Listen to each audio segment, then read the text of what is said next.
Siguro po yung mga naunang pagkakataon, suspendido lang ang account na itong isang matatawag ba nating hardcore DDS itong mga katulad na ito.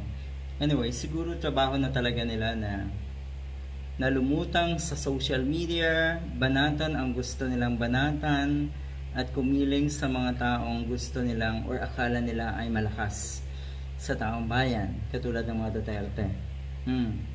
Eto, madalas ay nasususpend, nawawala ang account na itong isang ito, Sas Rogando Sasot. Malala rin ito eh. Ito yung classic example, ito yung simbolo ng totoong DDS na madalas ay nagmamarunong, akala mo talaga ay may dunong. Madalas ay gumagawa ng eksena, madalas ay naghahanap ng kamalian ng ating gobyerno, 'di ba?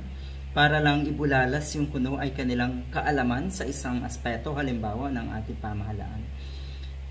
It doesn't make sense. Yung mga ganitong klaseng tao na ang naging outlet ay social media, sila po yung totoong walang kakayahan. Kaya hindi nila kayang makipagsabayan sa kanilang mga profesyon.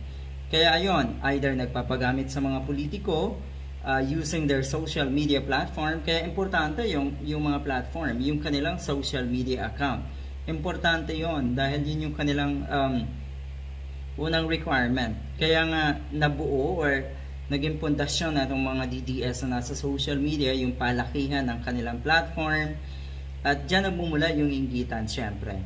So ito po, finally, itong account na ito, na itong si Sas Rogando Sasot, ay permanently deleted na daw.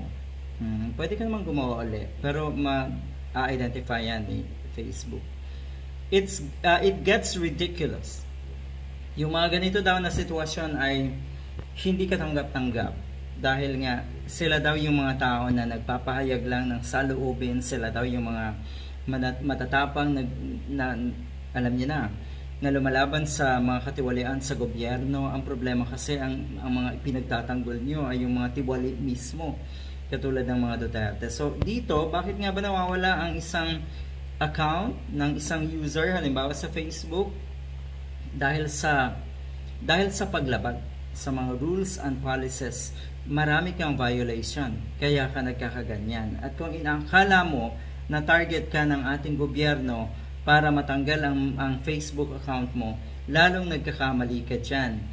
Palabas lang yung mga ganyan ninyo, pero ang totoo, madalas napakaraming yung violations, kaya nawawala ang mga accounts nyo.